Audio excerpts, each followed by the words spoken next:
बघा पहिला क्वेश्चन आहे,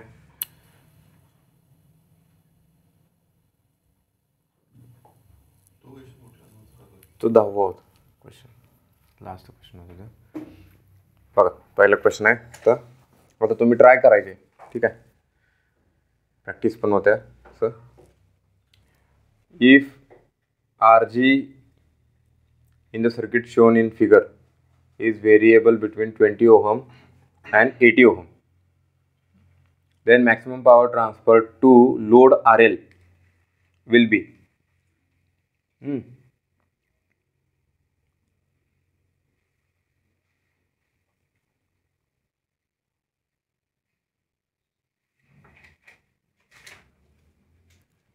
बघा विचार करा, चांगला क्वेश्चन आहे हा. याच्याशी रिलेटेड एक क्वेश्चन पण आहेत जे अशा पद्धतीचे फ्रेम होते.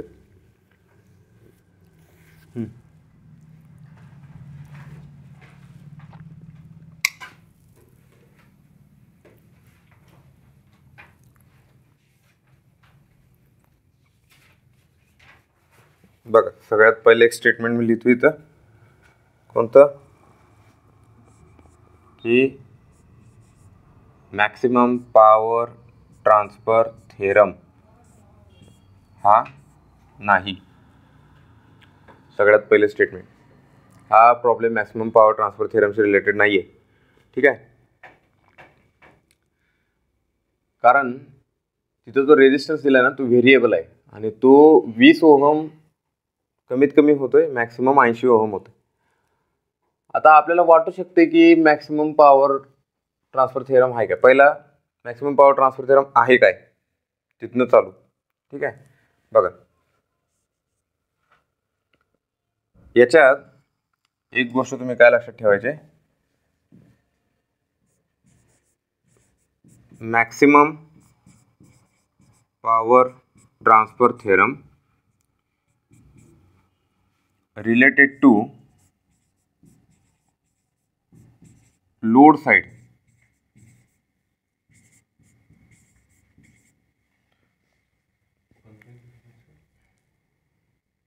हां मिनिमम रेजिस्टन्स घेतलं तुम्ही काढलं, तेच मेन बेस आहे त्याचं. पण त्याच्या पाठीमागं कन्सेप्ट आहेत, एक दोन कन्सेप्ट आहेत. आपला मेन पर्पज काय आहे, मेन पर्पज आहे तर क्वेश्चन सॉल्व करताना त्याच्या आसपासच्या गोष्टी पण डिस्कस करायच्यात आणि फोकस त्या आसपासच्या गोष्टींबरोबर आहे. क्वेश्चन तर आहे, क्वेश्चन हे निमित्त आहे, फक्त आपल्याला डिस्कशन करायचं आहे त्याच्या भोवतीचं सगळं त्याच्याशी रिलेटेड. बघा आता maximum power transfer theorem related to load side असतो.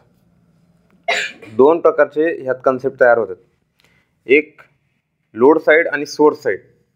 ओके, तर मॅक्सिमम पॉवर ट्रान्सफर थेरम हा लोड साइड आहे. मग काय सांगतो हा theorem, when load resistance equal to source resistance, load resistance equal to source resistance, म्हणजे लोड रेजिस्टन्स हा सोर्स रेजिस्टन्सच्या जवळ चाललाय, then maximum power transfer to load. Okay, then maximum power transfer through load किंवा टू लोड. आणि सगळ्यात महत्त्वाचं आहे हे, सगळ्यात महत्त्वाचा पार्ट आहे हा, when load resistance equal to source resistance. म्हणजे आपण म्हणतो ना, समजा आता म्हणजे बॉस कोण आहे बघा, समजा दोन व्यक्तींची भेट करायची, एक बॉस आहे एक एम्प्लॉई आहे. आता त्यानं बोलवलं इकडे भेट घडवायचे, तुम्हाला वाटत असेल पर्पज हा आहे भेट घडवायची, पण बघा बोलवलं तर कोण चालत येणार आहे, एम्प्लॉई चालत येणार ना, बॉस तिथंच थांबणार आहे. दोघांची भेट आपल्याला दिसते, पण बोलवलंय कोण कोणाला. आता एम्प्लॉई असं म्हणतो तू ये इकडं, नाही बाबा तू ये इकडं, नाही, ते उलट झालं. ते इथं बॉस कोण आहे, लोड रेजिस्टर आहे. म्हणजे लोड रेजिस्टर नाही, बॉस कोण आहे,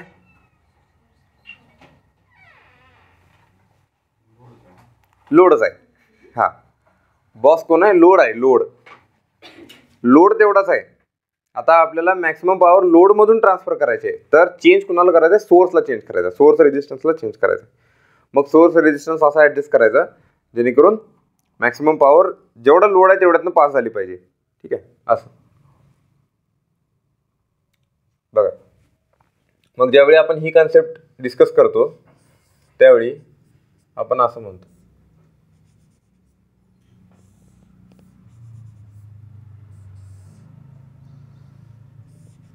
इथं लिहितो RS, VS आणि RL. तर हे जे स्टेटमेंट येतं ते MPTT, maximum power transfer theorem. when load resistance equal to source resistance, then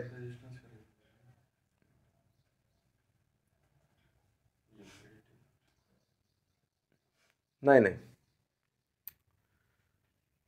source resistance variable पाहिजे, कारण लोड तर फिक्स आहे ना. तुम्ही असं विचार करून बघा.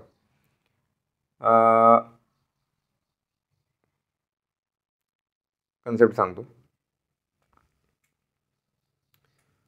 लोड फिक्स आहे म्हणजे आपण आपल्या घराचं एक एक्झाम्पल घेऊ आणि जे पॉवर युटिलिटी पॉवर सेंड करणार त्यांचं एक्झाम्पल घेऊ.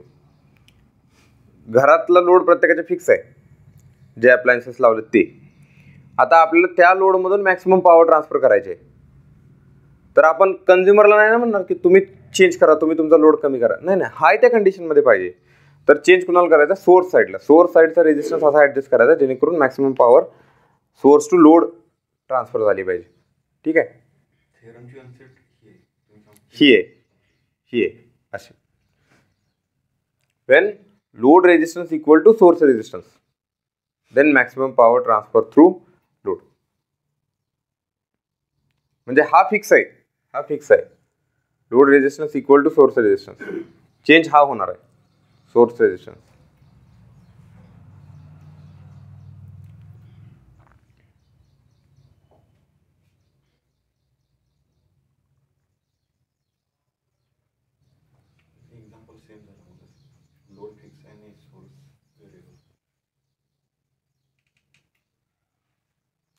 येस बरोबर.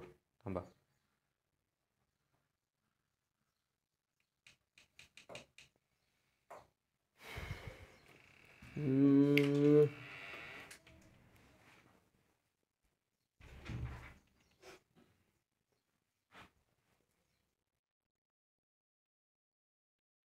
ओके. नाही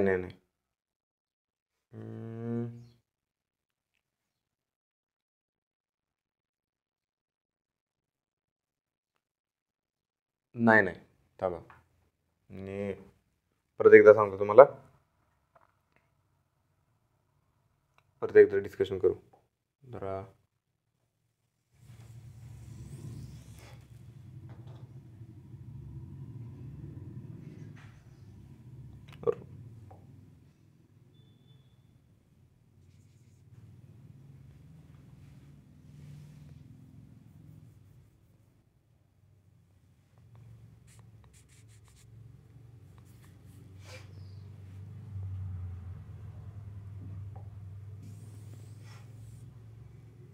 अरे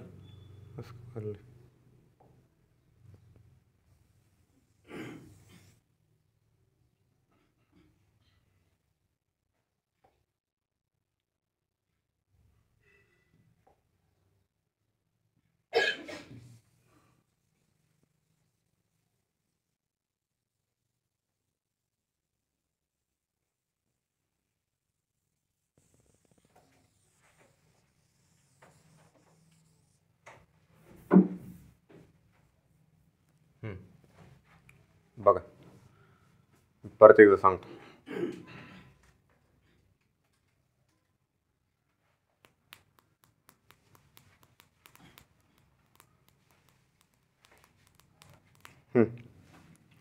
लक्ष द्या, परत एकदा सांगतो मी. सगळ्यात पहिला पॉईंट काय सांगितलं मी? यार, this theorem is not related to maximum power transfer theorem. MPDTशी याचं काही रिलेशन नाही. त्यानंतर पुढचा पॉईंट काय सांगितला की मग MPDT काय, मॅक्सिमम पॉवर ट्रान्सफर थेरम काय. ओके, MPDT काय.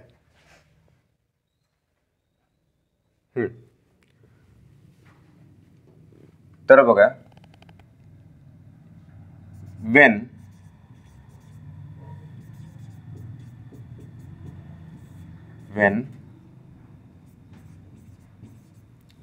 load resistance is equal to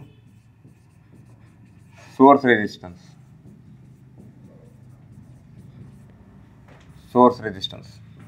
ठीक है, then yes, maximum power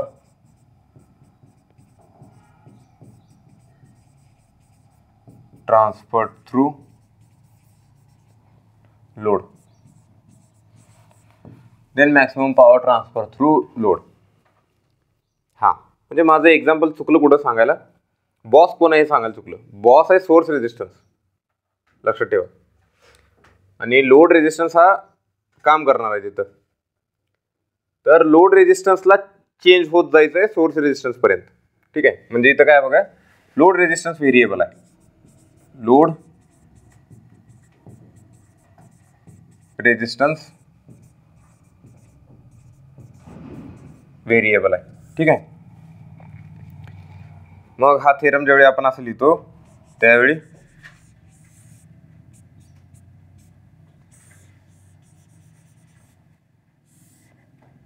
आपण असं लिहितो, ठीक आहे. RL, RS आणि VS IL. मग काय होतं तिथं, लोड रेजिस्टन्स चेंज होत होत सोर्स रेजिस्टन्स पर्यंत जातोय, ठीक आहे. Okay,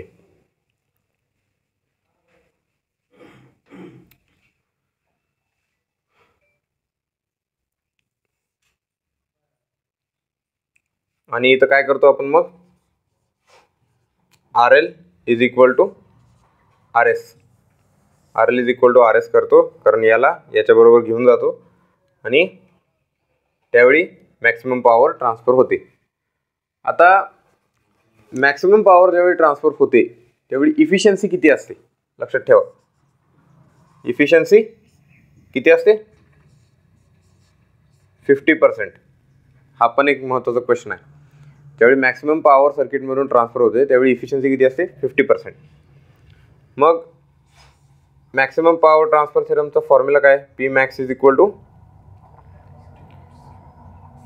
VTH square divided by 4 RTH, ठीक आहे. VTH square divided by 4 RTH. मग तिथं लिहून पण ठेवायचं हे त्यानिमित्तानं, कारण बऱ्याच दिवसानंतर रिव्हिजन करायला लागलं. VTH म्हणजे काय आहे, थेवेनिन व्होल्टेज,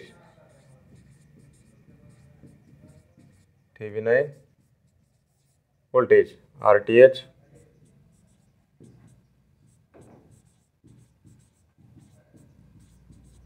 थेवेनिन रेजिस्टन्स, ठीक आहे.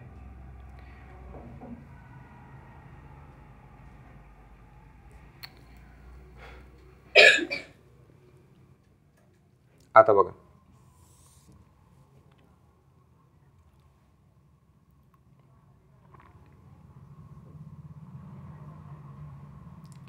तर तो व्हेरिएबलचं चिन्ह जर RLच्या तिथे दिलं असतं लोड रेजिस्टन्स आणि उलटं जर सांगितलं असतं तर हा प्रॉब्लेम MPDT मध्ये आला असता, मॅक्सिमम पॉवर ट्रान्सफर थेरम मध्ये आला असता. याच्यात येत नाही. मग बघा 20 ते 80 आहे ना, त्या प्रॉब्लेमला पुढे घेऊ.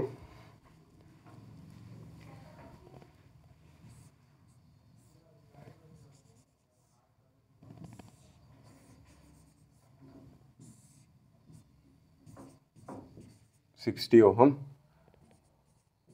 20 ओहम टू 80 ओहम आणि इथे किती दिलेलं 40 व्होल्ट 40 व्होल्ट आणि विचारले मॅक्सिमम पावर ट्रान्सफर होणाऱ्या सर्किटमधली किती आहे. तर किती असणार ऑब्व्हियसली जर हा व्हेरिएबल असेल, जर सोर्स रेजिस्टन्स व्हेरिएबल असेल तर सोर्स रेजिस्टन्स ज्यावेळी मिनिमम असतो त्यावेळी मॅक्सिमम पॉवर सर्किटमधून ट्रान्सफर होणार. बघा इथं लिहितो if RS is variable then maximum power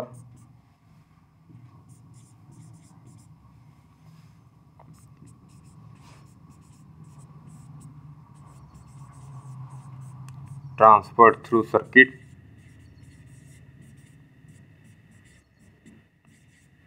when RS is minimum. मग RS मिनिमम किती आहे RS मिनिमम 20 ओहम. मग बघा P max is equal to V square by R 40 square divided by R म्हणजे 20 plus 60. Okay 40 square divided by किती येणार 80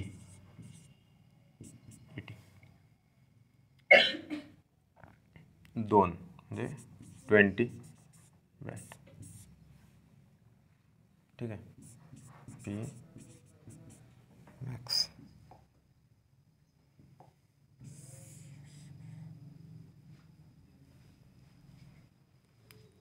watt.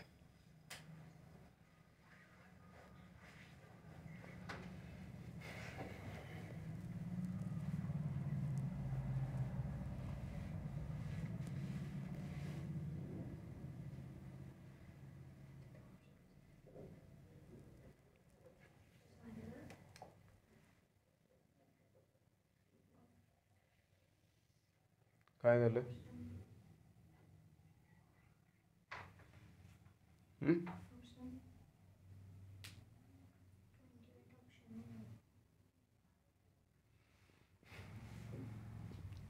20 म्हणजे 80.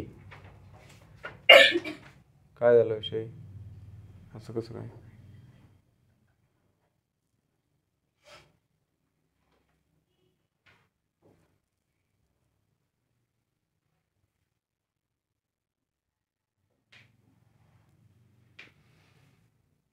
RG in a circuit variable between 20 ohm and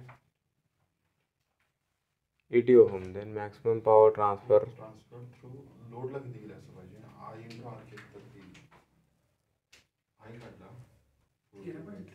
okay actually आपण काय काढलं बघा हां आपण काय काढलं सर्किट मधली पॉवर काढली सर्किट पॉवर असं काय झाले सर्किट पॉवर काढली टोटल P मॅक्स नाही आली ही करेक्ट.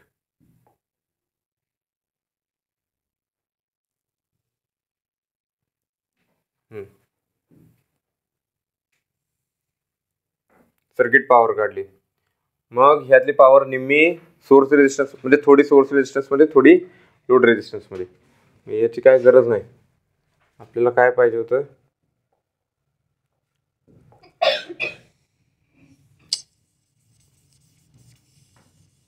असं होतंय एक एकदा.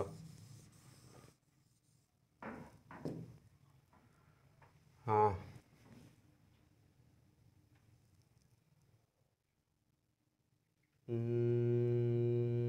काय करू आपण IL काढू. ठीक आहे 40 डिवायडेड बाय 80. मग 40 डिवायडेड बाय 80 लिहिताना मी काय लिहितो 20 प्लस 60. हा काय असणार आहे RS मिनिमम. मग IL किती आला 0.5 एम्पियर. मग बघा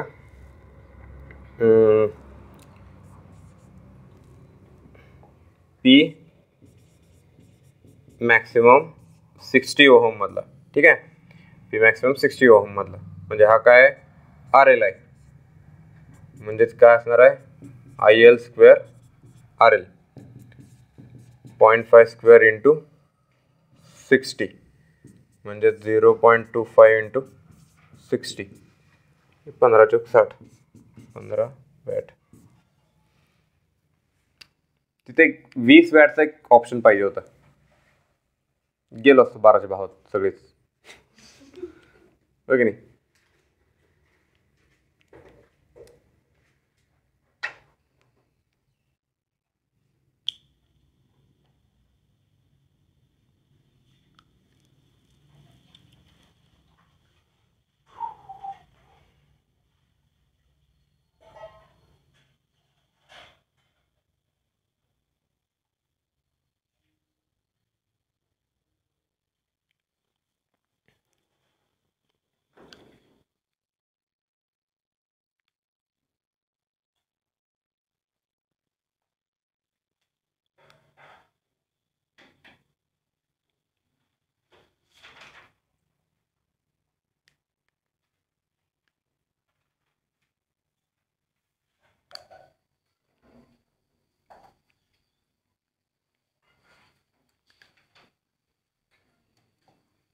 पुढचा क्वेश्चन.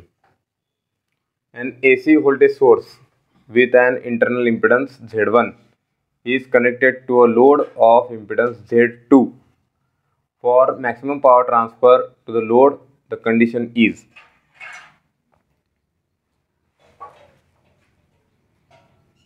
बर, पाठीमागच्या क्वेश्चन मध्ये आपल्याला अजून एक क्वेश्चन डिस्कस करायचा होता, तो राहिला. थांबा जरा थांबा. हां, हे झालं, हे उत्तर आलं.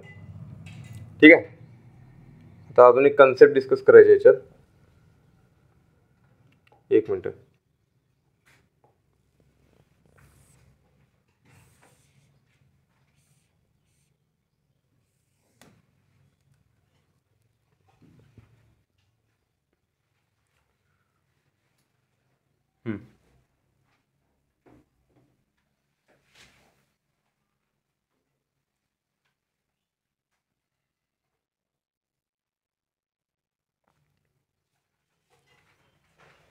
हे बघा,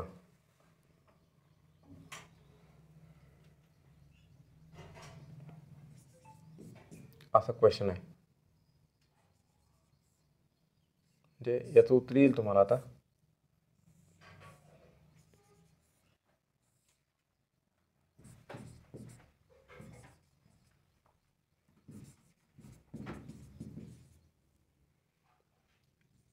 At what value of RS maximum power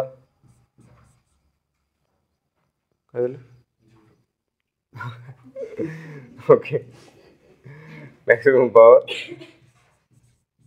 transferred through load. Okay, option A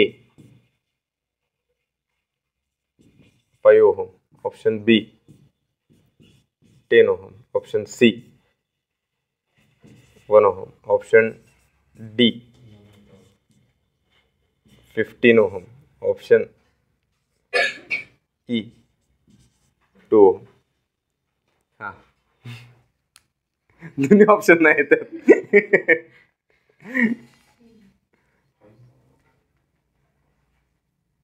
नाही, बघा विचार करा. 1 1 1. ठीक आहे, मी 0 लिहिणार होतो, तुम्ही उत्तर पहिला सांगितलं त्यामुळे लिहिलं नाही मी. पण हे असे पण क्वेश्चन आहेत, 0 लिहिलं तर तिथं एक म्हणजे 0 इन्फिनिटी या आन्सरला आपण थोडंसं यूज टू झालेलं असतोय. त्यामुळं म्हणजे आता जर तुम्ही बघितलं पेपरमध्ये तर हे दिसतं तुम्हाला 1 ओहम म्हणजे ऑप्शन मधला मिनिमम चूज करायचा, भले तो 0 असू दे, 0 पण चालतोय. नाही 1 लिहिणार आपण. तसे आर्ग्युमेंटचे क्वेश्चन येत नाहीत mostly. None of the above म्हणजे आता बघा जर असं म्हटलं असतं at what value of R S maximum power transfer through load 1 ohm पर्यंत आलोय आणि खाली जर हा ऑप्शन असता नन ऑफ द अबव तर 1 ओहम करेक्ट आहे.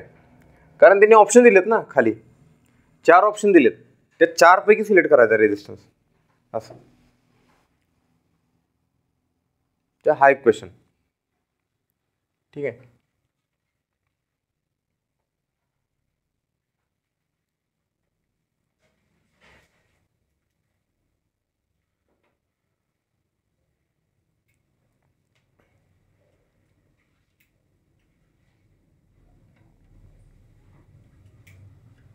त्यात जर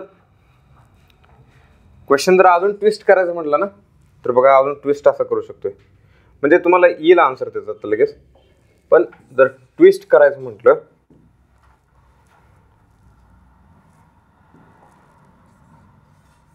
तर बघा, म्हणजे डोकं जर चालवायला गेलं तर कसं चालतंय ते.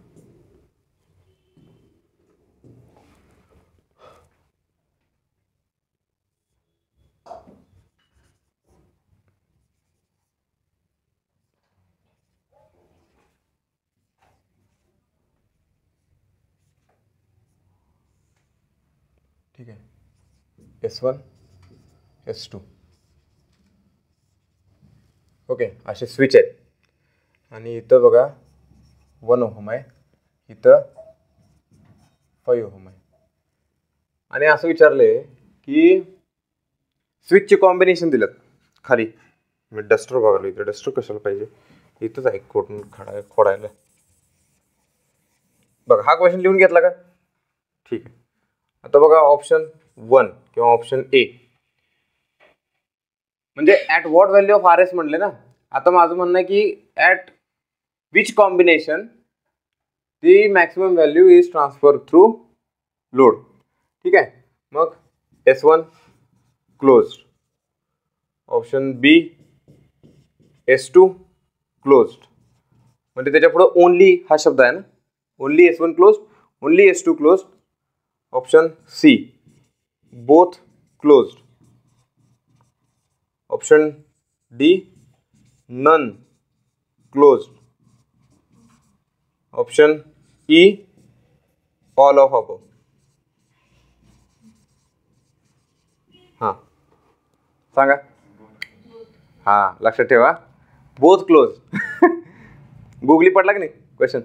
कारण जर S1 क्लोज झाला तर हा फक्त 1 ओहम त्याला पडायला आहे, पण जर बोथ क्लोज झाले तर पॅरलल कॉम्बिनेशन मध्ये 1 पेक्षा खाली जाणार आहे. जो मिनिमम रेजिस्टन्स आहे मिनिमम पेक्षा कमी होणार आहे इक्विव्हॅलेंट रेजिस्टन्स, बोथ क्लोज. ठीक आहे. क्वेश्चन असेच क्वेश्चन येऊ शकतात पेपरमध्ये.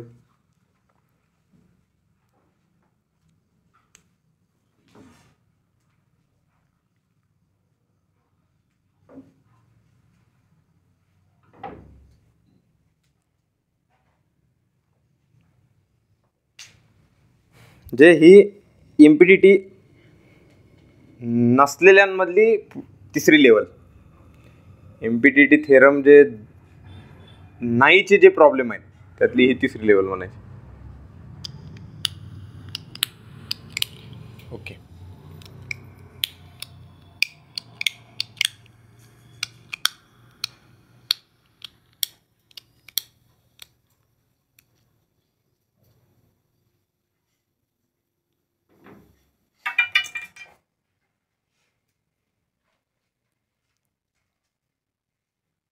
चलो पुढं डिस्कस करूया. पुढचा क्वेश्चन म्हणजे काय येणार option both close.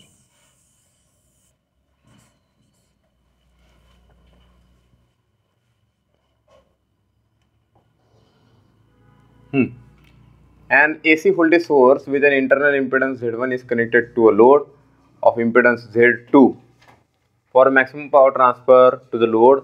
The condition is, सांगा बरं. E correct. ऍक्च्युअल कंडिशन काय आहे? कॉन्जुगेट. करेक्ट. म्हणजे फॉर AC circuits मध्ये जरा साऊथ इंडियन घुसले की सर्किट्स होते इथे, ठीक आहे. ती लोक सर्किट म्हणत नाहीत, सर्किट म्हणते. साऊथ इंडियन आणि नॉर्थ इंडियन. नॉर्थ इंडियन आपण नाही, आपण मध्येच आहे. बिस्क्यूट म्हणायचं नाही तर.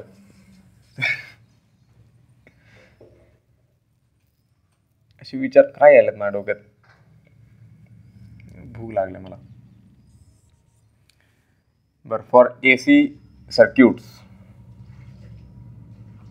मॅक्सिमम पॉवर ट्रान्सफर थेरम काय असतो? Z1 इज इक्वल टू, किंवा Z1 म्हणण्यापेक्षा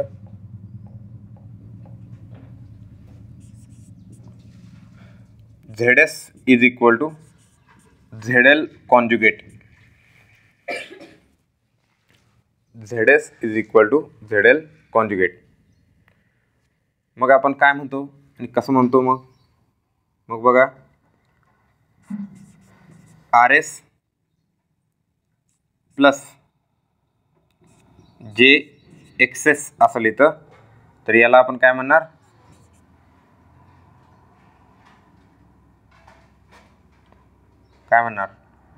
RS मायनस जे XS असं पाहिजे, ठीक आहे. म्हणजे RL म्हटलं तरी चालतंय, पण त्या दोन्ही व्हॅल्यू सेम दाखवायच्यात ना आपल्याला कॉन्जुगेट म्हणजे, ठीक आहे. तुम्ही असं म्हणलं तरी चालतंय. RL मायनस जे XL मायनस जे XL, आणि या व्हॅल्यू पण सेम पाहिजेत बाकीच्या, फक्त कॉन्जुगेट पाहिजे. आणि कॉन्जुगेटमध्ये काय होतंय? याच्यात ZS magnitude same, ZL magnitude same, फक्त जो थिटा असतो त्यांचा बघा, theta S is equal to minus theta L. Theta S is equal to minus theta L.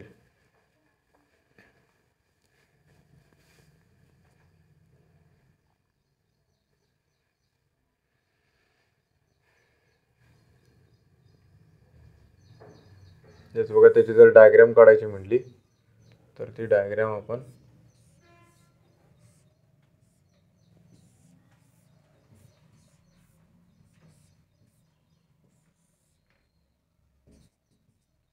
ZL ZS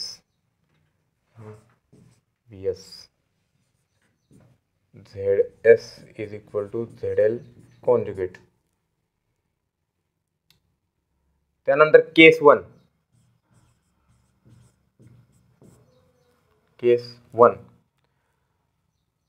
if ZL is equal to RL, ZL is equal to RL जर असेल, फक्त resistance आहे load मध्ये, फक्त resistance आहे, तर reactance कोणताही नाही, अशा वेळेला RS is equal to under root, sorry RL पाहिजे, RL is equal to RS square plus जे कसं मास्तर आज सटकल्या, XS square. RL is equal to RS square plus XS square, ठीक आहे. मॅग्निट्यूड एवढा पाहिजे त्याचा.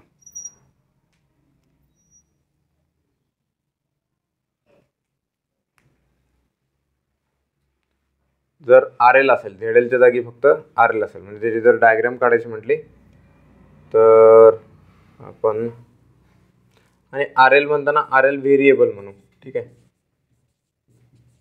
RL जर व्हेरिएबल असेल तर ZL is equal to RL आणि व्हेरिएबल, ठीक आहे. म्हणजे डायग्राम तुमच्या लक्षात आली असेल.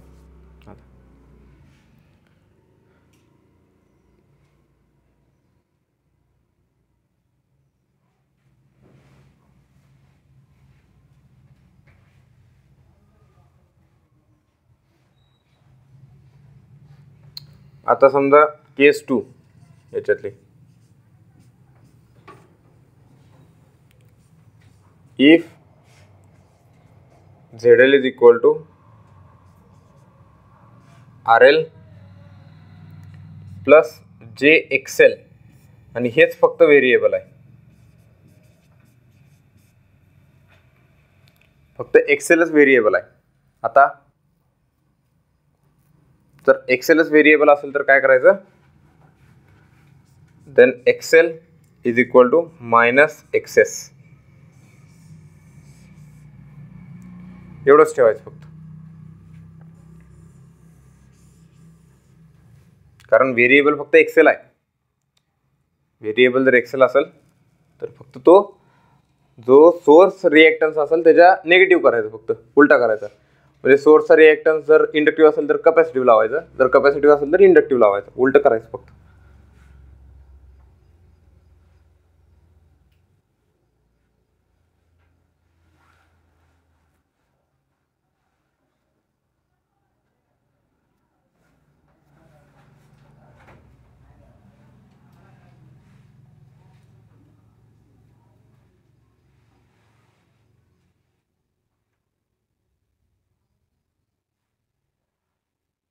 ठीक आहे.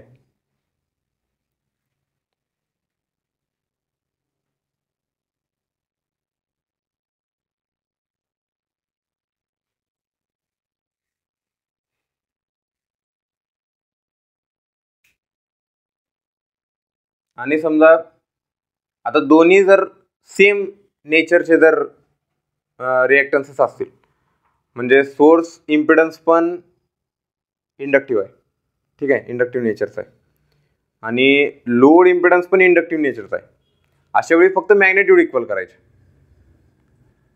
नेचर दोघांचं सेम असेल ना तर मॅग्नेट्यूड इक्वल करायचे फक्त. म्हणजे बघा केस 3, इफ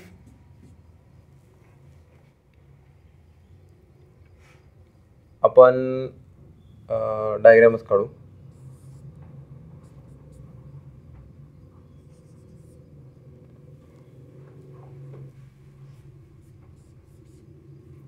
हे बघा आर एस प्लस जे एक्सेस असं असेल.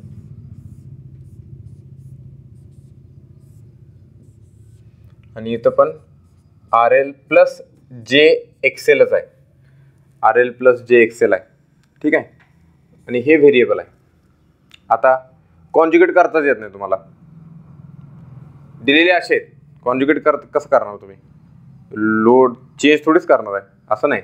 जे आहे त्यातच मॅक्सिमम पॉवर कशी ट्रान्सफर करायची. मग बघा magnitude of Z S is equal to Z L, म्हणजेच काय, झेड एस जसं असणार आहे R square plus X S square is equal to under root R L square plus X L square, R L square plus X L square.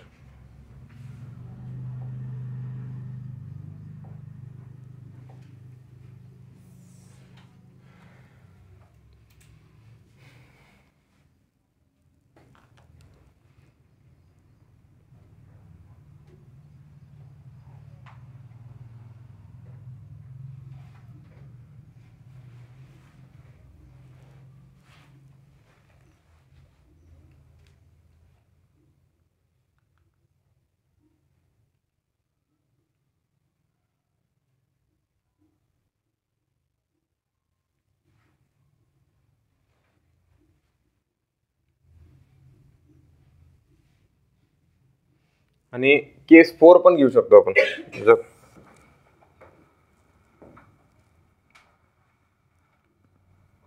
जर समजा फक्त केस 4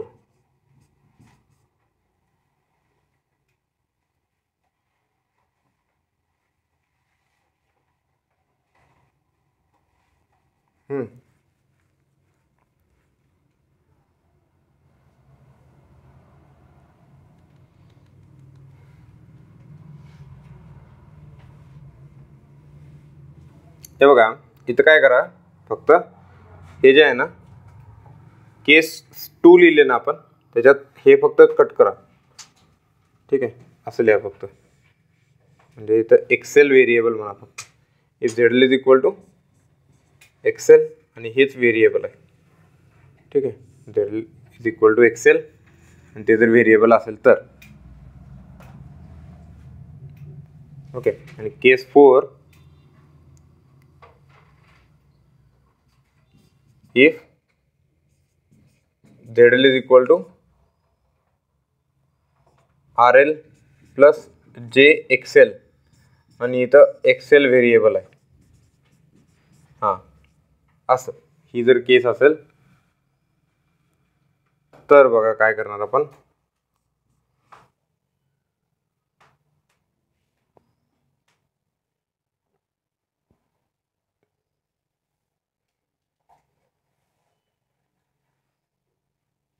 XL is equal to under root RL plus RS bracket square plus XS bracket square. समजलं का? Magnitude equal करायचे, जे उरलेले रेजिस्टन्सेस आहेत आणि रिॲक्टन्स असतील त्याचे मॅग्निट्यूड इक्वल करायचे.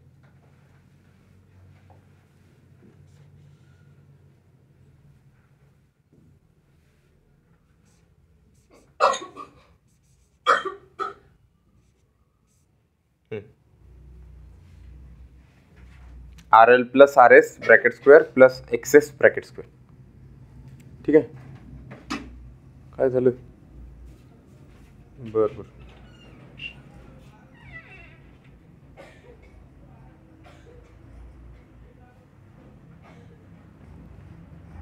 पाणी पिणे आणले की नाही? पीत. हां, ओके.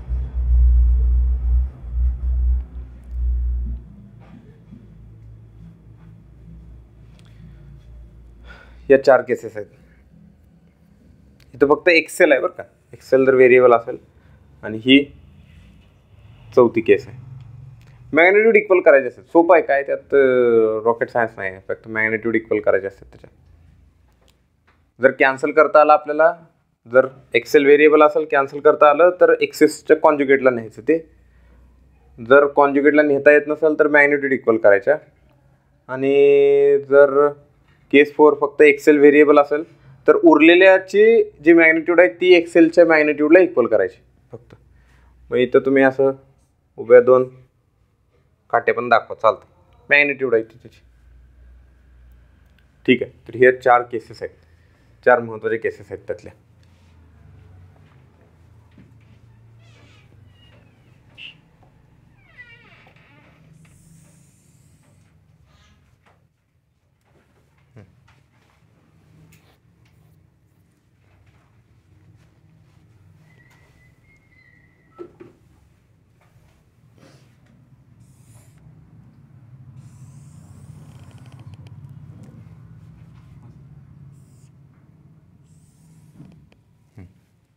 ठीक आहे, तर या 4 केसेस लक्षात ठेवा. पुढं The Norton's resistance of the circuit shown is Norton resistance.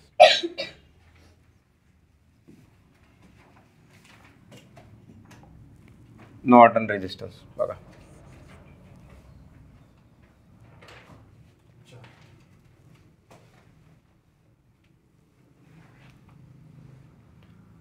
आला का? ओके,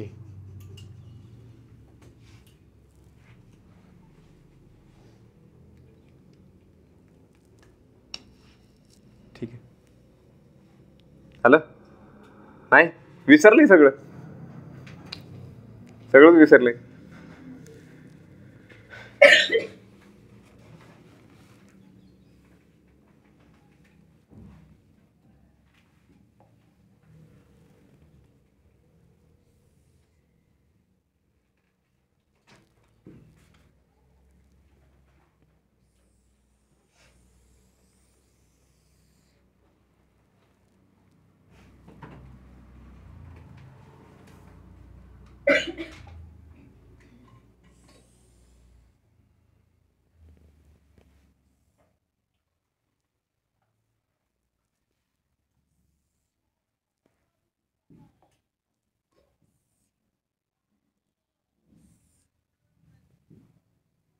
छान.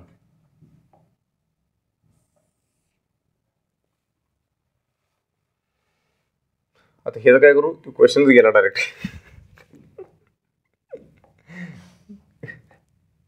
ओके, बरं तिकडे यादच राहतो. बघा, नॉर्टन रेजिस्टन्स काढायचं. कुठनं बघायचं त्यांनी सांगितलंय, इथनं बघा म्हणून. हां, त्यांनी सांगितले इथनं बघा म्हणून. ठीक आहे. मग नॉर्टन रेजिस्टन्सला काय करतो आपण, डिॲक्टिवेट ऑल इंडिपेंडंट सोर्सेस बरं का. मग डिॲक्टिवेट ज्यावेळी म्हणतो त्यावेळी व्होल्टेज सोर्स शॉर्ट करा, करंट सोर्स ओपन करा, संपलं. बघा, व्होल्टेज सोर्स शॉर्ट केला, ठीक आहे. करंट सोर्स ओपन केला. इथनं बघा, RN 1 ओहम, 12 ओहम आणि 4 ओहम हे दोन पॅरललमध्ये आहेत. त्याला हा सिरीजमध्ये, म्हणजेच 12 गुणिले 4, 12 + 4 + 1 is equal to RN. 4 ohm is equal to RN. 4 ohm is equal to RN. ठीक आहे.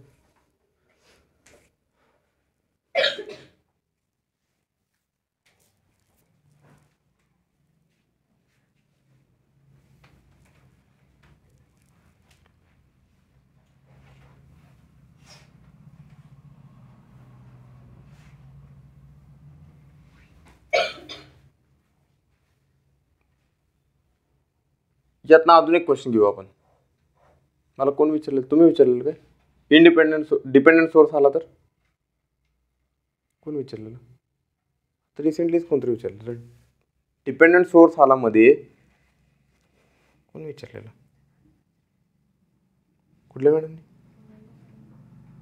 हां त्यांनी विचारलेलं, बरोबर.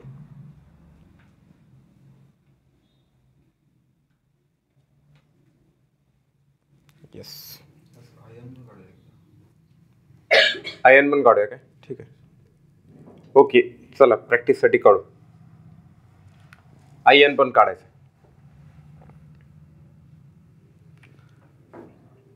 मग काय करायचं, ज्या दोन ब्रांचेस दिल्यात त्याला शॉर्ट करायचं आणि तिथला शॉर्ट सर्किट करंट काढायचं.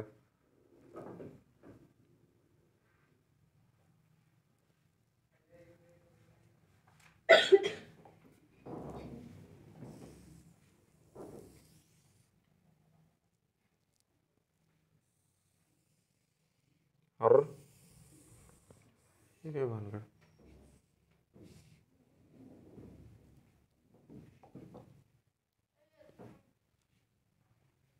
गणलेत फीचर आहे. बर, आयन काढू. आयन कसं काढणार आपण, बघा हे जे टर्मिनल आहेत याला शॉर्ट करायचं, इथं हे असं शॉर्ट करायचं आणि यातला शॉर्ट सर्किट करंट हा काय असणार आहे, IN. यातला शॉर्ट सर्किट करंट काय असणार, IN. बघा, आता तुम्ही किती मेथडने काढू शकताय, एक नोडल ॲनालिसिसनं जाऊ शकताय, नाहीतर तुम्ही सोर्स नाही, सुपरपोजिशन थेरमनं पण काढू शकताय. सुपरपोजिशन थेरमनं एक सोर्समुळे रिस्पॉन्स काढायचा, दुसऱ्या सोर्समुळे रिस्पॉन्स काढायचा, दोन्हीची बेरीज करायची. बघा, आपण सुपरपोजिशननं काढू.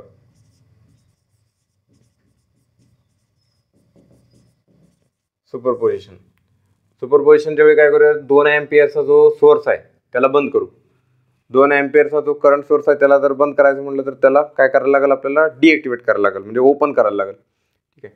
त्याला जर ओपन केलं तर बघा सर्किट कसं राहतंय,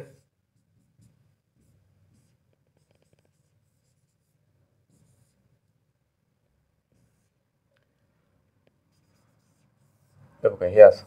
मग इथला जो करंट आहे तो असणार IN1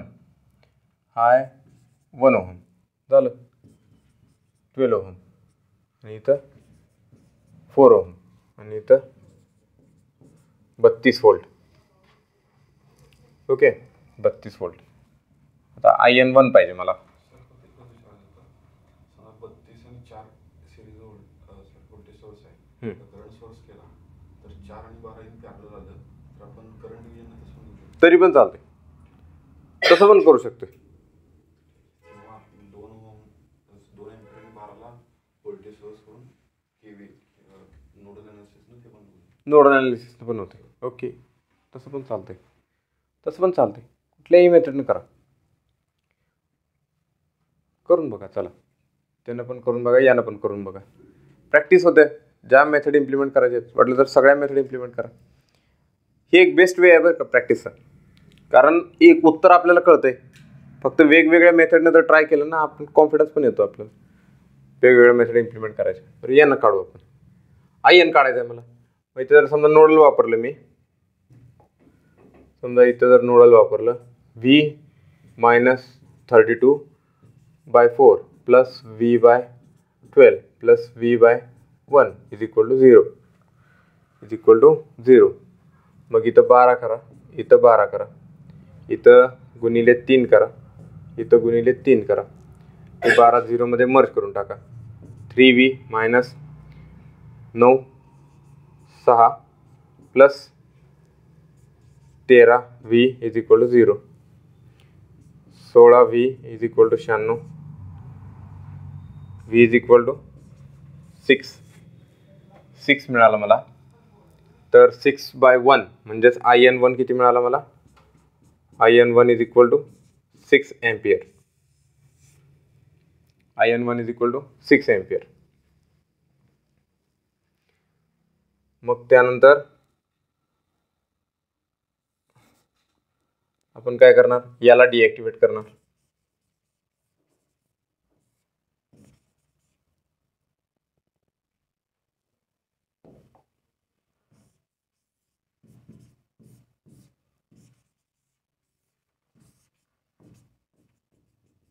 IN2 1 ओहम,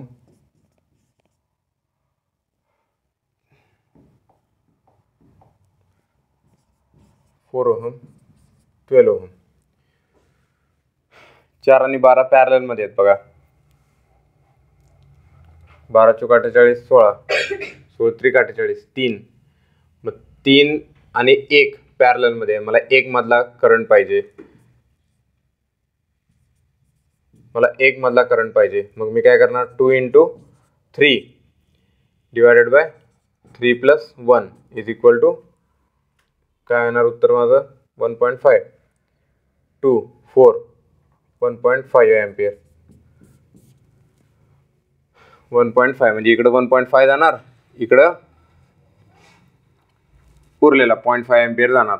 मग IN is equal to 6 plus 1.5 ampere म्हणजेच बघा किती आला?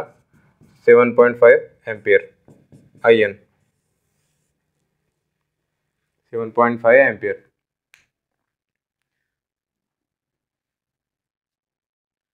आता तुम्ही जर समजा डायरेक्ट सोर्स ट्रान्सफॉर्मेशन जर काढायचं म्हटलं त्यानं पण येते. आता बघा सोर्स ट्रान्सफॉर्मेशन जर काढलं त्यानं पण बघा करून. इथे येणार 8 कारण हे 4 आहेत, 4 पॅरलल, इथं 8. मग 8 आणि 2 10 आणि इथं झाले 3. 10 3 आणि 1 असं येणार आहे. 10 3 आणि 1 10 एम्पियर, 3 ओहम आणि 1. मला 1 मधला काढायचा आहे. तर काय येणार? 3 × 10/4 झालं उत्तर. 2.5 ते देते 7.5. ठीक आहे. तर सोर्स ट्रान्सफॉर्मेशन काढायचं म्हटलं तर डायरेक्ट नोडल ॲनालिसिस वापरलं तरी पण येते. डायरेक्ट नोडल ॲनालिसिस वापरलं हे बघा इथं V हे पूर्ण एकच आहे. ठीक आहे. बघा V/12 V - 32/4 entering current negative 2 आणि V/1 इज इक्वल टू 0. ते 2 ला न्या. V ची व्हॅल्यू काढली तर मला वाटते 7.5च येत्या V ची व्हॅल्यू आणि V/1 म्हणजेच 7.5 एम्पियरच येते. कसंही करा. इथं बसल्या बसल्या 4 मेथड झाल्या. अजून कुठली राहत्या? KVLनं पण त्या फॉर्ममध्ये आलं तर चला आणि KVLनं पण सोडवा. ठीक आहे. तसं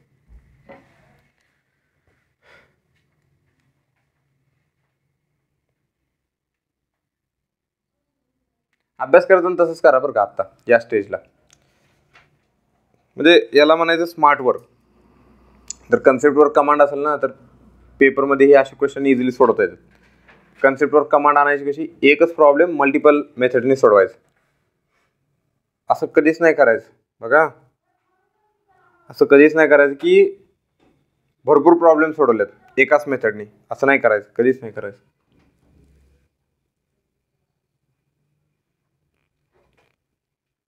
आपल्या पहिल्या बॅचला काय काय जण होते अशी एकदम.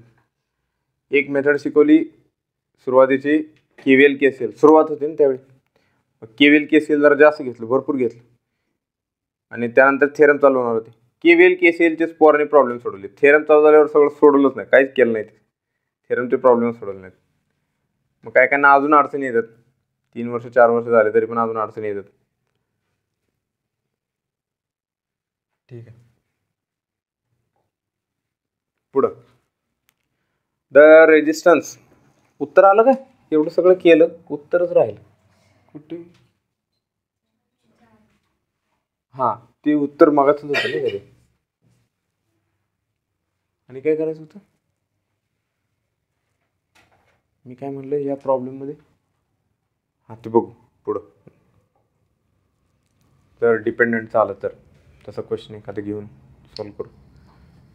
The resistance which should be connected between terminal PQ for maximum power from source to the combined load is.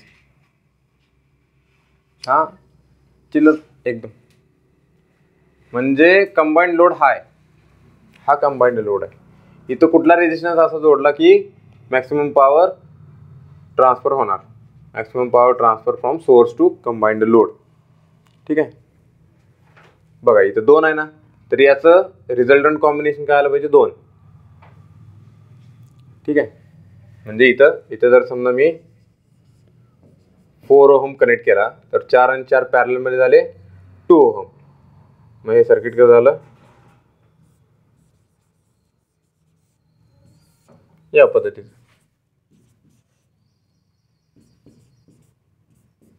Maximum power transfer through load. ठीक आहे, उत्तर काय येणार? सी.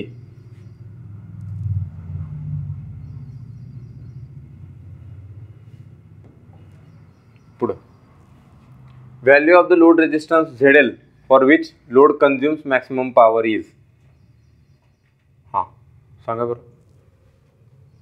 चांगला क्वेश्चन आहे, लय भारी क्वेश्चन आहे.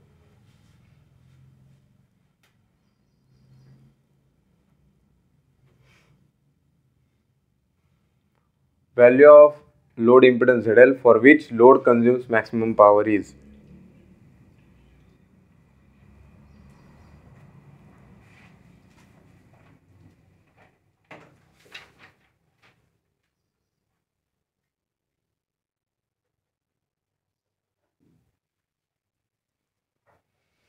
आत्ताच झाले, बघितल्या सांगा पडदेशी.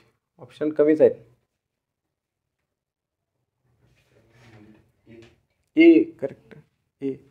कारण इम्पिडन्स निगेटिव्ह लीड मध्येच येणार आहे ना, फक्त बाकीचे ऑप्शन मॅचच होत नाहीत. बघा सोपा क्वेश्चन आहे. मॅक्सिमम पॉवर कधी ट्रान्सफर होणार आहे? When ZL is equal to ZS conjugate. मग ZL ची व्हॅल्यू काय होणार? 30 - J40. 30 - J40 मायनस आल्यास लक्षात आलं पाहिजे आपल्याला की हे लीड लोड आहे, म्हणजेच काय? Capacitive load.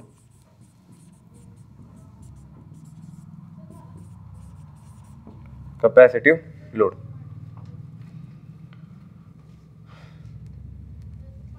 मग बघा, जर लक्षात आलं असेल तुम्हाला, ZL याची मॅग्निट्यूड काय येणार? √30² + 40², म्हणजेच हे आलं 50 ओहम. आणि थिटा काय येणार? tan inverse -40/30. थिटा काय येतो बघा? 1.33 येतं, -1.33. टॅन इनवर्स -1.33 म्हणजे 53.13 येतं ना.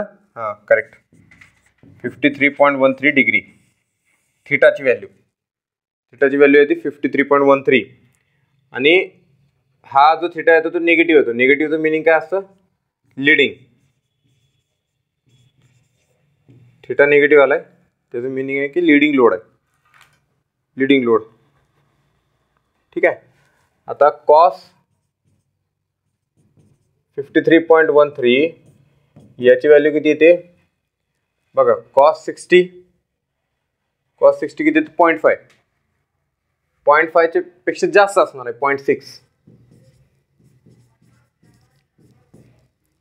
आणि साइन 53.13 याची व्हॅल्यू येते 0.8. ह्या व्हॅल्यू लक्षात ठेवा, या व्हॅल्यू फार महत्त्वाच्या आहेत.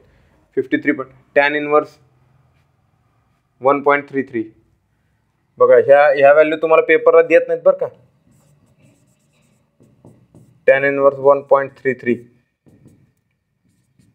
53.13 डिग्री कॉस 53.13 याची व्हॅल्यू येते 0.6.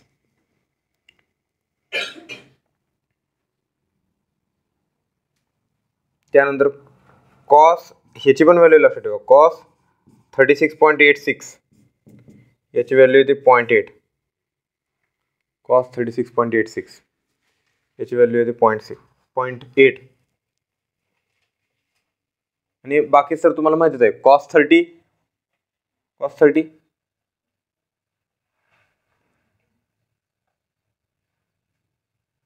0.866. कॉस 30 √3/2 ना. कॉस 30 म्हणजे √3/2 0.866. कॉस डिग्री जसं कमी होईल तस तशी त्याची व्हॅल्यू वाढत जाते.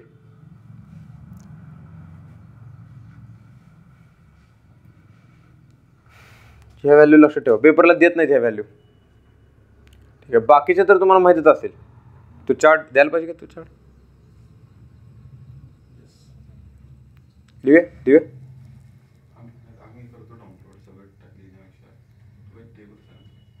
हां साइन. हां पण त्यातलं सगळं नको आहे. सगळं 0 30 60 90 तेवढंच. हां 120 ठीक आहे.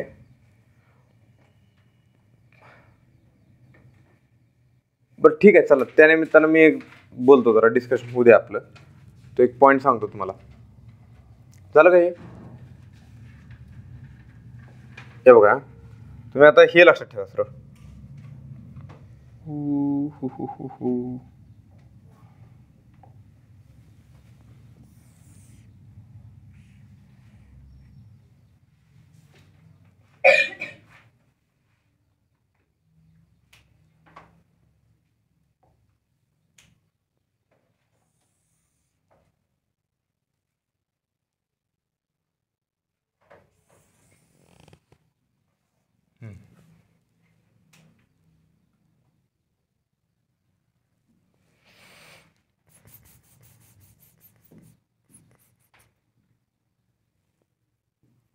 ओके हे बघा.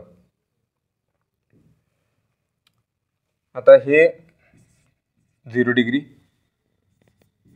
90 डिग्री 180 डिग्री आणि 270 डिग्री. इथं परत काय येणार? 360 डिग्री. गोल सर्कल पूर्ण केलं मी. त्यालाच याला असं पण लक्षात ठेवा, -90 डिग्री -180 डिग्री. उलटं जर गेलो, क्लॉकवाईज गेलो तर अँगल निगेटिव्ह होतात. -270 डिग्री. या गोष्टी लक्षात ठेवा. मी सगळं जे आत्ता जे मी बोललो ना ते मी समराईज करायला लागलो पूर्ण. हे पण माहीत असणं गरजेचं आहे, कारण याच्यावर पण बरेच क्वेश्चन तुम्हाला आन्सर करता येतात. एक डोक्यात एक पिक्टोरियल फॉर्ममध्ये ह्या साइन टॅन कॉस हे सगळं इमेजेस तयार होते, जरा सोपं जाते. हे बघा, त्यात पहिलं काय लक्षात ठेवायचं, जे आपण सगळे डिग्रीज बघतोय ते पहिल्या फक्त फर्स्ट क्वाड्रंटमध्ये बघतोय. First quadrant, second quadrant, third, fourth. First क्वाड्रंटमध्ये बघा सगळे पॉझिटिव्ह असतात, सगळे पॉझिटिव्ह असतात. ऑल म्हणजे कोणते कोणते?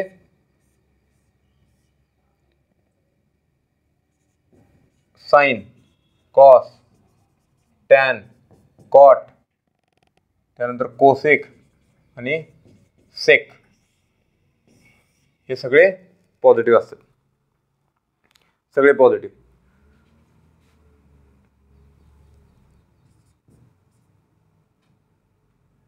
साइन आणि कोसेक इथं पॉझिटिव्ह आहे फक्त, साइन आणि कोसेक.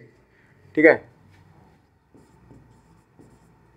टॅन आणि कॉट पॉझिटिव्ह आहे तिथं, आणि इथं कॉस आणि सेक पॉझिटिव्ह आहे, फक्त हे पॉझिटिव्ह आहेत. ओके,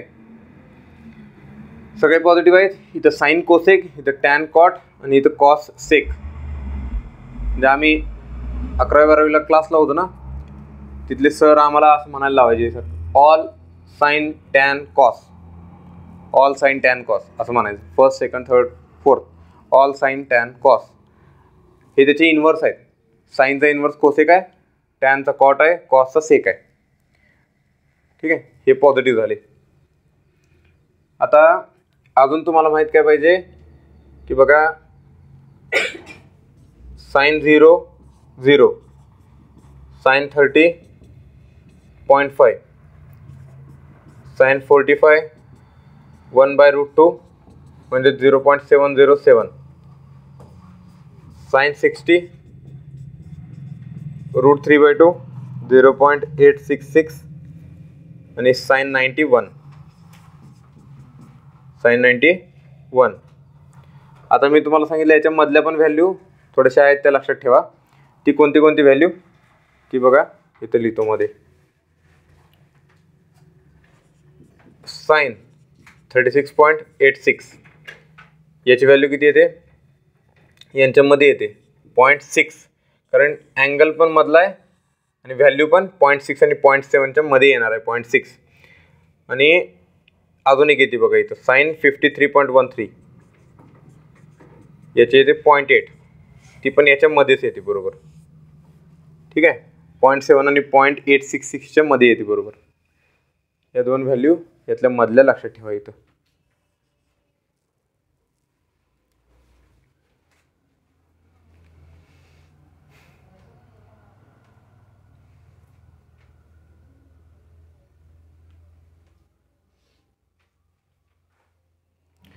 त्यानंतर तुम्हाला अजून काय लक्षात ठेवायचं आहे बघा, साइन 90 + थीटा कॉस थीटा. ठीक आहे,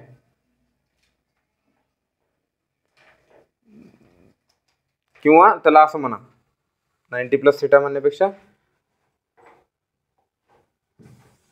थीटा + 90 म्हणा,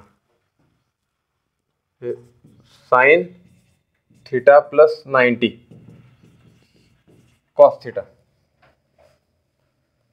म्हणजे थीटा जर समजा इथं असेल, थीटा आता कसं मेजर करतो आपण, हे असं असतं थीटा.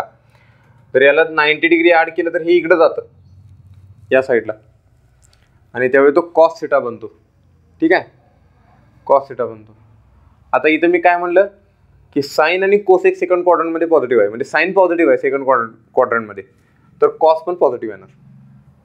इथं कॉसचं पण साइन काय असणार, पॉझिटिव्ह. म्हणजे असा अर्थ आहे त्याचा.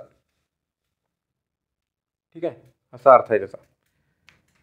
आणि जर तुम्ही फॉर्म्युलाने एक्सपांड केलं, साइन ए म्हणजे sign A + B, sign A cos B + cos A sine B, त्यावेळी पण तुम्हाला लक्षात येईल. ठीक आहे, एक एक्झाम्पल दिलं हे. मग म्हणजे आता सर तुम्ही म्हणला ना की पाठ करायला लागते, पाठ नाही करायला लागत. थोडंसं जर विचार केला अशा दृष्टीनं तर ते पाठांतर पण वाचतं आपलं. पाठ केलेलं कधी पण चांगलं, म्हणजे हां, पण हे लागतं आपलं. खास करून मॅथ्सचा पार्ट आहे, प्युअर मॅथ्सचा पार्ट आहे ट्रिग्नोमेट्रीमधला, पण इलेक्ट्रिकलमध्ये हा लागतोच लागतो. ठीक आहे,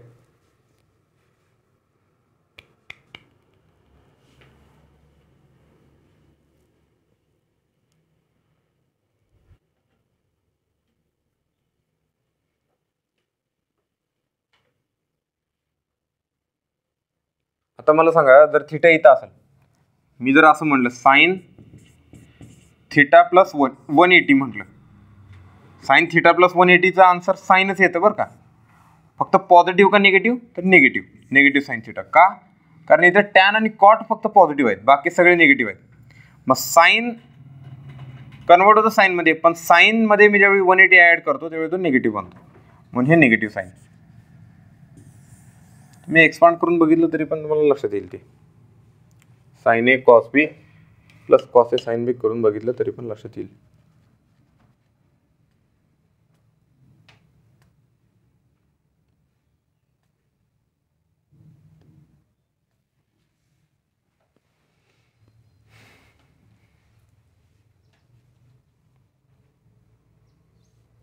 हा महत्त्वाचा पार्ट आहे, ते इलेक्ट्रिकलच्या दृष्टीने तर महत्त्वाचं आहे. ओके, जाऊया पुढं.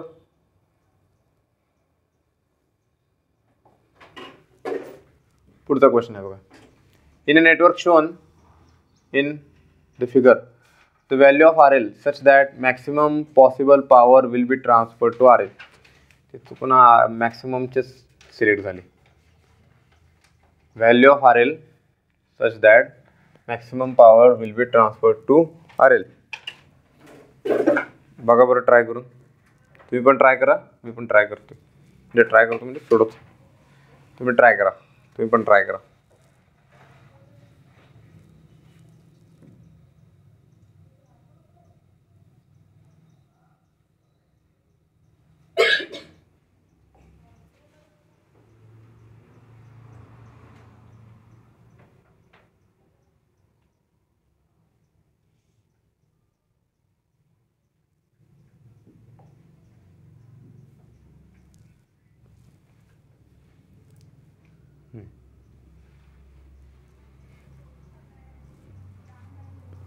बघा, पहिला काय करायचं, आय एसला रिमूव्ह करायचं आहे. म्हणजे काय करणार तुम्ही, ओपन करणार त्याला. राहतंय काय हे असं, आणि इथनं बघायचं आहे तुम्हाला.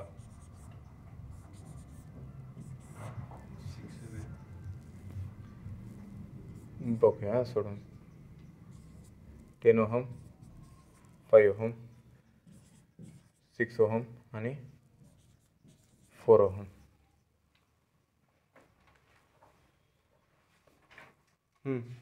Correct.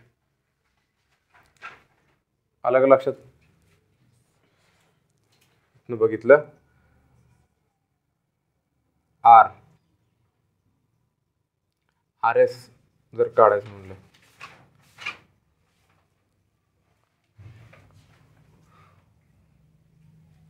Value of R L,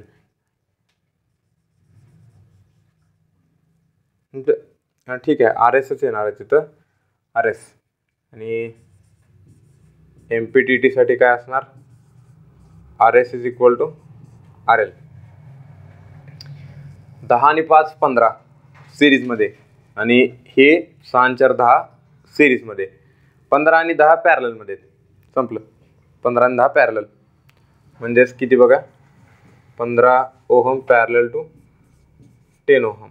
मग R S is equal to 15 गुणिले 10 आणि 15 प्लस 10, 150 भागिले 25, 6 ओहम. आणि हीच व्हॅल्यू काय असणार, आर एल. कशासाठी, मॅक्सिमम पॉवर ट्रान्सफर थेरमसाठी. बी.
चला,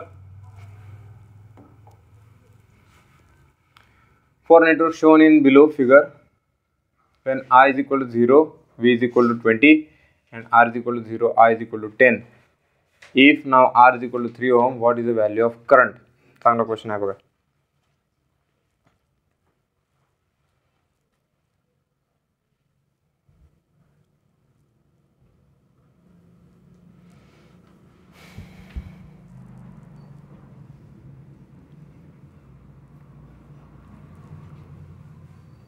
I is equal to 0. I is equal to 0 आणि V किती आहे 20 व्होल्ट. याच्यावरूनच काय लक्षात आलं, I0 आणि V दिलाय म्हणजे हा काय असणार आहे, V ओपन सर्किट, VOC असणार आहे. हां म्हणजे VTH load terminal open circuit voltage. त्यानंतर R0 आणि त्यावेळी I काय दिलाय, I 10 एम्पियर.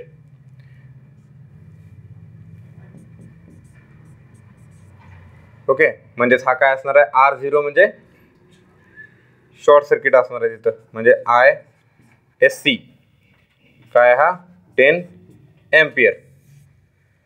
Okay, 10 ampere. बघा इथंच प्रॉब्लेम सोपा झाला. ISC म्हणजे तुम्ही याला IN पण म्हणू शकता, नॉर्टन करंट. आता जर VTH आणि नॉर्टन करंट, थेवेनिन व्होल्टेज आणि नॉर्टन करंट जर डिव्हिजन केलं तर मला RTH किंवा RN मिळतो. ठीक आहे, म्हणजेच VTH बाय IN यानं मला RTH पण मिळतो आणि RN पण मिळतो. चालेल. ओके, मग बघा काय झालं, 20 भागिले 10 2 ओहम म्हणजेच हा काय झाला RTH. मग सर्किट आपण असं तयार करूया का, प्लस मायनस.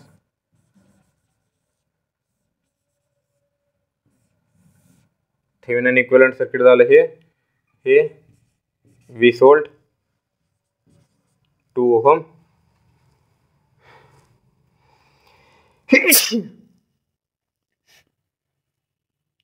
आणि R 3 ओहम आणि यातला करंट विचारलाय चिल्लर. I is equal to 20 divided by 5 म्हणजे 2 प्लस 3 4 एम्पियर. ठीक आहे,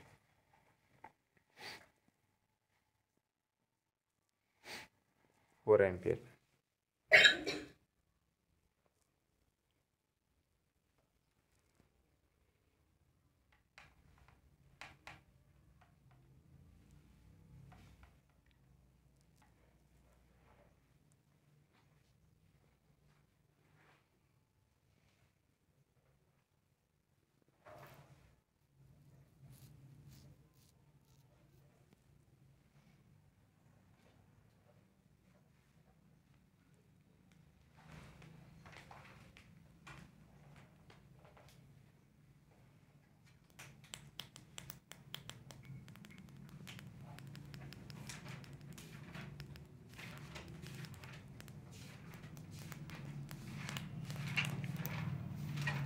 झालं. पुढं the source impedance ZS is equal to 6 plus J8 in shown below. Question सगळे मॅक्सिमम पॉवरचे सिलेक्ट झाले. Maximum real power is transferred to load impedance when ZL is equal to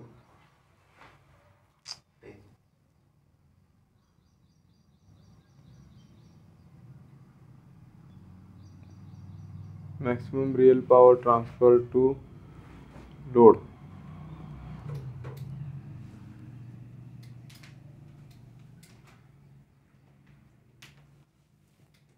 बघा बरं,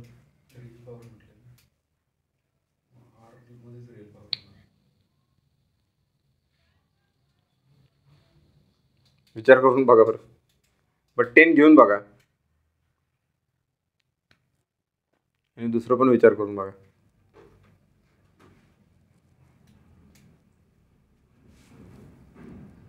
टेन जर घेतला तुम्ही तर तिकडे इम्पिडन्स पण 10 झालाय.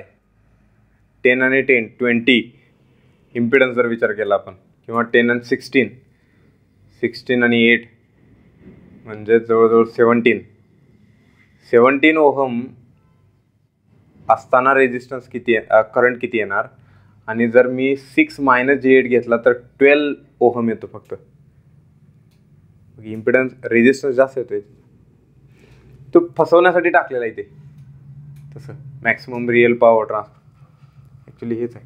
आणि अजून एक दुसरी महत्त्वाची गोष्ट म्हणजे की ज्यावेळी मॅक्सिमम पॉवर ट्रान्सफर होते त्यावेळी ती रिअल पॉवरच ट्रान्सफर होते, कारण रिॲक्टन्स कॅन्सल होतो ना, सर्किट रेजिस्टरच राहतं पूर्ण. ठीक आहे.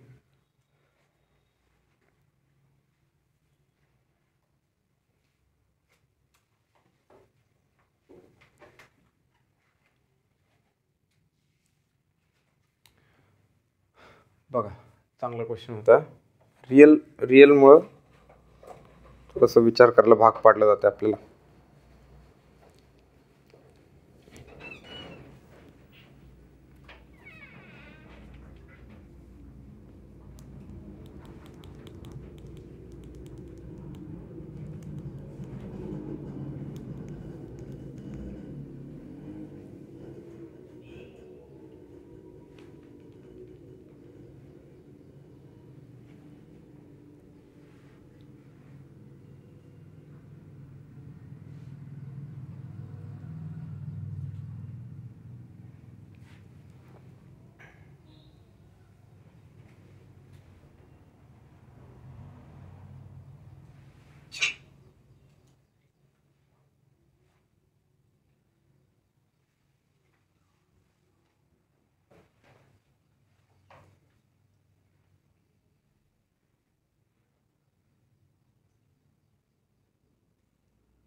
ठीक आहे.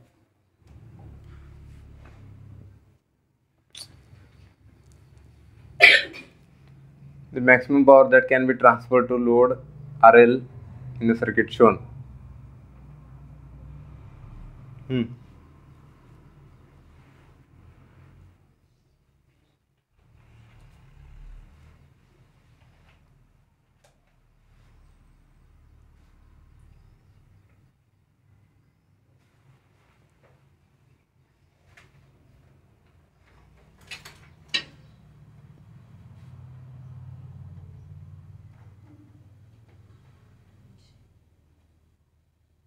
किती?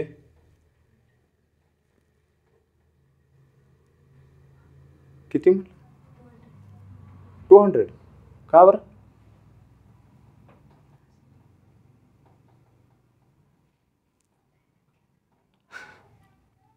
ऐसे कैसे?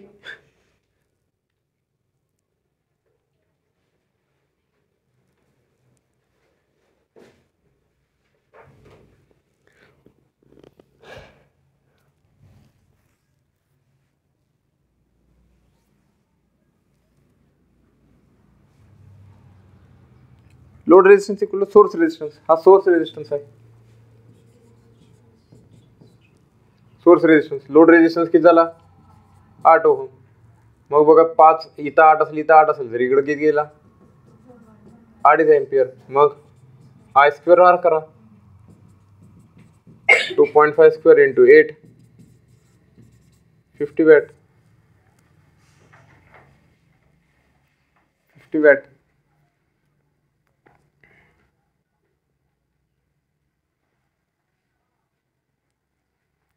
Option A.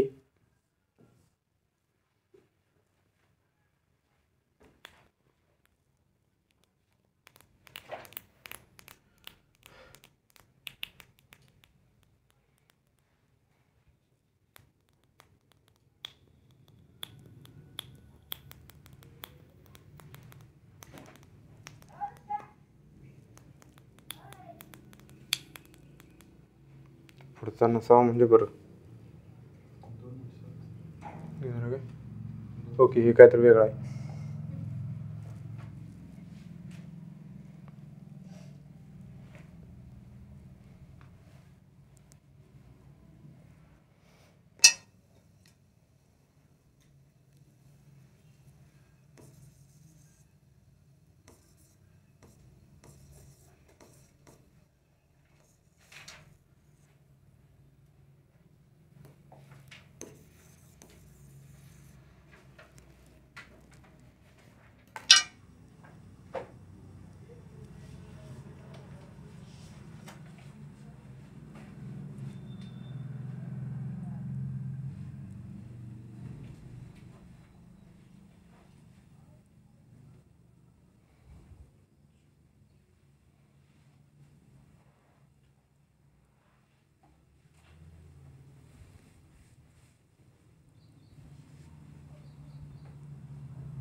ओके, बघा पुढचा क्वेश्चन आहे. The voltage versus current I curve in the circuit shown below. The internal resistance of source E is internal resistance.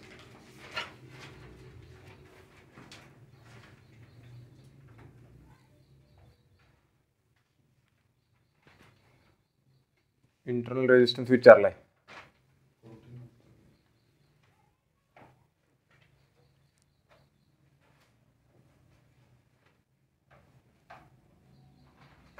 बर, कसं काढलो? आलं का तुमचं आन्सर? झालंय ना, काल डिस्कशन झालं. हे बघा सोपं आहे, काय अवघड नाही. तुम्ही अशा क्वेश्चनला जर घाबरून गेला तर मग काय सुचत नाही. मग पहिलं डायग्राम काढायची अशा वेळेला. इंटरनल रेजिस्टन्स म्हटलं ना, तिथं दाखवलं की इंटरनल रेजिस्टन्स नाही, काढा की मग सरळ. हे बघा, ठीक आहे, हे असे डायग्राम दिले आणि आपण काय करू, ह्या कॅरेक्टरिस्टिक्सनुसार या सर्किटला क्लोज करू असं. मग हा आर इंटरनल आणि हा आहे बघा आर एल आणि इथं ई दिले. ओके, बर ठीक आहे, ह्याचा नको विचार करायला तुम्ही, नाहीतर हे तुम्ही विचारले वेगळंच सांगायला वेगळंच मस्त. हे बघा सिंपल, इथंच शॉर्ट करायला. ठीक आहे, तुम्हाला लक्षात येईल. नको, बरं ठीक आहे, नको नको. हे बघा, हे काय आहे, 100 व्होल्ट ओपन सर्किट व्होल्टेज आहे. ओपन सर्किट व्होल्टेज 100 व्होल्ट म्हणजे लोड करंट नसताना तेवढं व्होल्टेज आहे. त्यानंतर 0.5 एम्पियर फ्लो होतोय. 0.5 एम्पियर फ्लो होताना ड्रॉप किती व्हायला लागलाय, 88 व्होल्टला यायला लागलोय आपण, म्हणजे 12 व्होल्टचा ड्रॉप व्हायला लागलाय. ठीक आहे, आता हा ड्रॉप म्हणजे बघा, व्होल्टेज ड्रॉप होणार आहे कुठं, एक तर इथं आणि इथं एक रेजिस्टन्स असणार आहे, तिथं ड्रॉप होणार आहे. ठीक आहे, म्हणजेच 12 व्होल्ट डिवायडेड बाय 0.5 केलं तर मला आर टोटल मिळेल. आर टोटल याची व्हॅल्यू किती मिळाली, 24 ओहम. 24 ओहम, 10 ओहम तर डोळ्याने दिसतोय आपल्याला, उरलेला इंटरनल रेजिस्टन्स आहे, बॅटरीतला आतला इंटरनल रेजिस्टन्स आहे. मग किती, R total is equal to 10 plus R internal. मग याची व्हॅल्यू 24 आहे, तर आर इंटरनल किती आहे, 14 ओहम. 14 ओहम. ठीक आहे, आर इंटरनल 14 ओहम.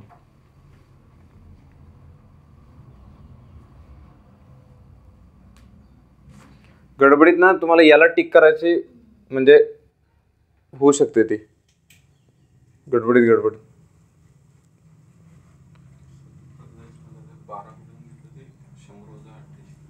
हां, 100 वजा 88, कारण तेवढा ड्रॉप व्हायला लागलाय. तेवढा ड्रॉप या रेजिस्टन्सला प्लस इंटरनल रेजिस्टन्स मध्येच ड्रॉप होणार आहे. मग त्या ड्रॉपवरून आणि करंटवरून मी टोटल रेजिस्टन्स काढला. मग त्यातलं 10 तर आहे, दिलेला आहे तिथं 10. मग उरलेला 14 हा इंटरनल रेजिस्टन्स आहे.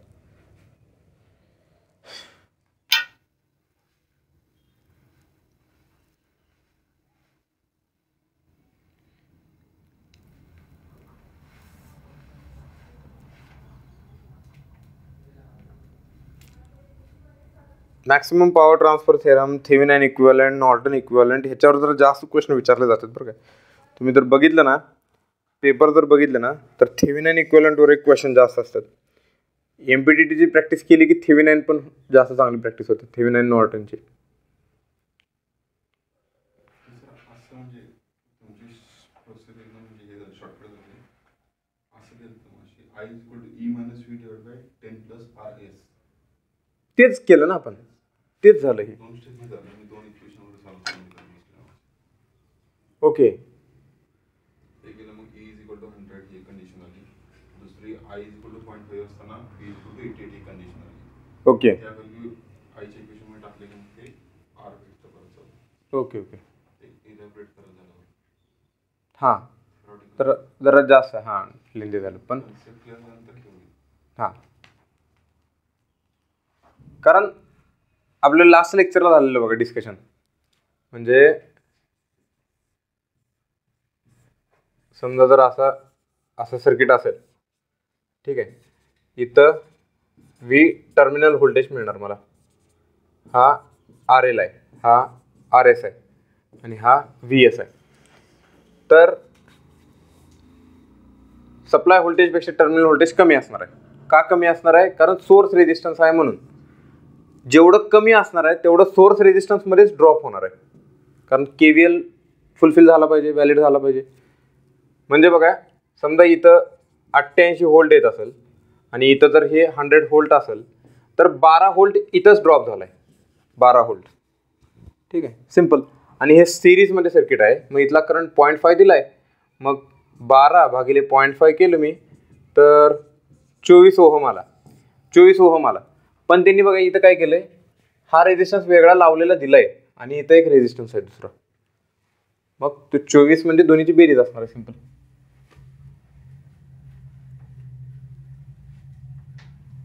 कसंही सोडवा चालतं.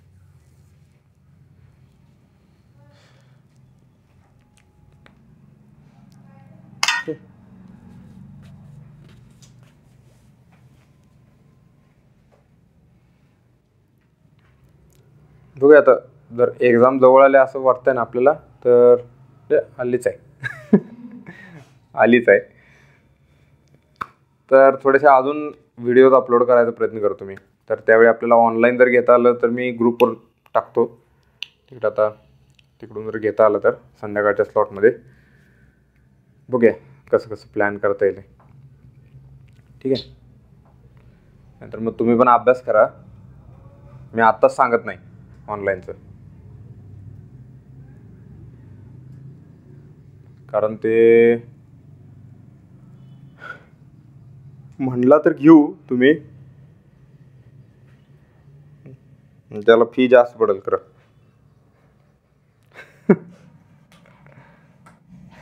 प्लॅटिनम मध्ये नाही, ते नाही, ते जे क्लासिफिकेशन हां